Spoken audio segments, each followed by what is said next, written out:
Well, gas prices could go up steeply by next year. This is after a vote by the California Air Resources Board, which the goal is to lower carbon emission from the vehicles we drive, but it could also cost us. Today in the base, Kris Sanchez joining us now from a Camel gas station with more on what state regulators are considering. And Kris, when we talk about gas prices going up, we're just like, oh, not again. I know. We all feel the pain at the pump, but what the California Air Resources Board is considering is less about our driving habits and more about making the producers give us cleaner fuel. But in the end, we're likely to pay the price anyway. Let's take a look at the averages for today. In Santa Clara County, it is $4.64 a gallon, or rather $4.56 a gallon in Alameda County, $4.64, $4.81 in San Francisco.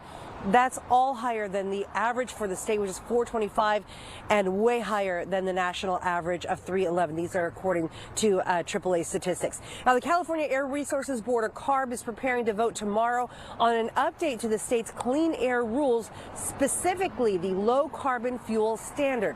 This would require producers to produce lower carbon fuel faster or buy credits to offset emissions. Here's why. The state has a goal of cutting the climate impact of the fuel that we use to drive by 20% over the next 5 years, and we have a lot of cars on the road.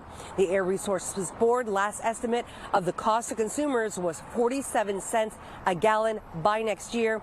Now, while CARB retracted that number, they have not issued a new estimate, and the state's nonpartisan legislative analyst estimate was lower, but still 20 cents a gallon. So, is the strategy to make gas so expensive that people finally use less gas in one way or another?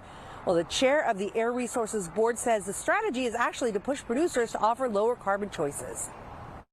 Because fossil fuels have a higher carbon intensity, the fossil fuel producers need to take steps to comply with the regulation, and those steps result in increased variety of fuels available and overall lower the carbon emitted throughout our transportation sector. So the Air Board is under pressure, of course, from the governor, other lawmakers, but also from consumers as well. And that vote on that issue is coming up tomorrow in Riverside. We'll be covering that for you as well. In Campbell, Kris Sanchez, Today in the Bay.